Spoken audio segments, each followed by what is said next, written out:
పెట్టుబడులు పెట్టేందుకు ఎన్నో ఆప్షన్లు ఉన్నాయి. చాలామంది స్టాక్ మార్కెట్లలో ఇన్వెస్ట్ చేస్తుంటారు. ఇక్కడ రిస్క్ ఉంటుందన్న సంగతి తెలిసిందే. ఇంకా రిస్క్ కోరుకొని వారు బ్యాంక్ ఫిక్స్డ్ డిపాజిట్లు, పోస్ట్ ఆఫీస్ పథకాలు వంటివి ఎంచుకుంటుంటారు. ఇక్కడ గ్యారంటీ రిటర్న్స్ వస్తాయి. ఇంకొందరు లాంగ్ రన్లో పెద్ద మొత్తంలో రాబడి కోసం స్టాక్ మార్కెట్లకు ప్రత్యామ్నాయంగా కొంచెం తక్కువ రిస్క్ ఉండేలా మ్యూచువల్ ఫండ్స్ ఎంచుకుంటుంటారు. ఈక్విటీ మ్యూచువల్ ఫండ్స్ సగటున వార్షిక ప్రాతిపదికన చాలా వరకు 12% మించి రాబడి ఇస్తుంటాయని చెప్తుంటారు.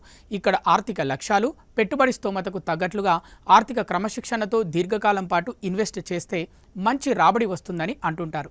అయితే ఇక్కడే చాలామందికి ఒక డౌట్ వస్తుంటుంది.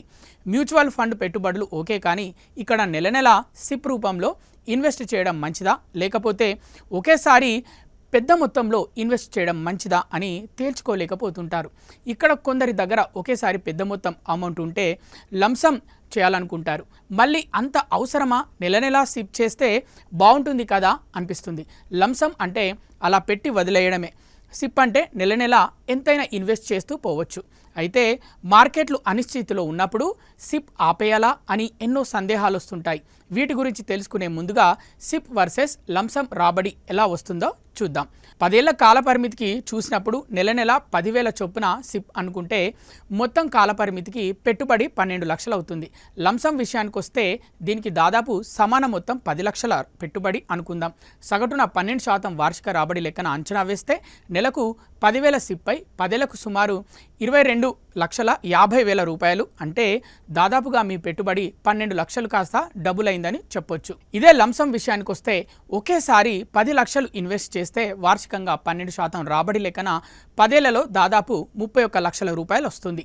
ఇక్కడ రెండింటి మధ్య తేడా చూస్తే లంసమ్ 10 లక్షల పైనే 30 లక్షలకు పైగా రాబడి వస్తుంది. ఇదే సిప్లో మొత్తం 12 లక్షల పైన 22 లక్షల వరకే వచ్చింది. ఇక్కడ గమనించాల్సింది ఏంటంటే సిప్ అంటే చిన్న మొత్తాల్లో నెల నెలా జమ చేస్తాం కాబట్టి పెద్దగా పెట్టుబడి విషయంలో ఇబ్బంది రాకపోవచ్చు. అదే లంసమ్ అంటే పెద్ద మొత్తం ఇన్వెస్ట్ చేసి దానిని అలా వదిలేయాల్సి ఉంటుంది. లంసమ్ విషయంలో మొదటి రోజు నుంచే కాంపౌండింగ్ ఇంట్రెస్ట్ బెనిఫిట్ పనిచేస్తుంది. అదే సిప్ విషయంలో జమ చేసే మొత్తం పెరుగుతున్న కొద్దీ, కాలం గడుస్తున్న కొద్దీ పెరుగుతుంటుందని గమనించాలి. కాబట్టి ఇక్కడ ఎంత జమ చేశామన్నది ముఖ్యం కాదు, ఎంతకాలం జమ చేశామన్నదే ముఖ్యమని నిపుణులు సూచిస్తున్నారు. అయితే 10 ఏళ్లు కాకుండా ఇంకా ఎక్కువ కాలం పెట్టుబడుల్ని కొనసాగిస్తే సిప్ ఎక్కువ ప్రయోజనాల్ని కలిగిస్తుందని చెబుతుంటారు. మార్కెట్లు పతనమైనప్పుడు సిప్ పెట్టుబడులపై ఎక్కువగా యూనిట్లు పొందే వెసులుబాటు కూడా ఉంటుంది. లంసంలో ఇది వీలు పడదు. ఏదేమైనా చివరిగా మీ పెట్టుబడి స్తోమత, ఆర్థిక లక్ష్యాలు, ఇతర అవసరాలకు అనుగుణంగా సిప్ లేదా లంసమ్ అనేది నిర్ణయించుకోవాల్సి ఉంటుంది.